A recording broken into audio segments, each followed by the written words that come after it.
Saving the tomato. Tomatoes arrived in Europe during the 16th century, brought there from the New World.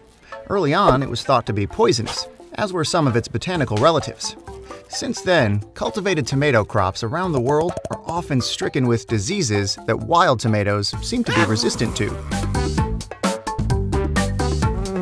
Tomato yellow leaf curl virus, TYLCV, for example, is a devastating virus that can wipe out entire crops and poses a great threat to tomato growing worldwide. Could the secret to saving today's cultivated tomatoes be found in its ancient ancestors? Researchers have long been trying to find a way to protect cultivated tomatoes. The virus, TYLCV, is transmitted by whiteflies, but pesticides have proven to be ineffective. They expose consumers to hazardous chemicals.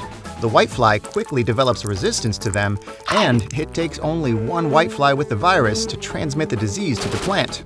Selective breeding is safer and more effective, but it could take decades of trials and many generations to produce a plant that has both resistance to the virus and has the taste and texture that consumers expect.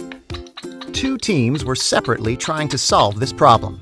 One headed by Dr. Ilan Levin at the Agricultural Research Organization in Israel, and the other by Dr. J. Scott from the University of Florida. BARD, the U.S.-Israel Binational Agricultural Research and Development Fund, provided funding for the teams to work together and come to more robust findings. The Florida team discovered a gene which interfered with the replication of the virus in the plant. The ARO team discovered a gene which interferes with the virus's ability to create the proteins that cause the disease.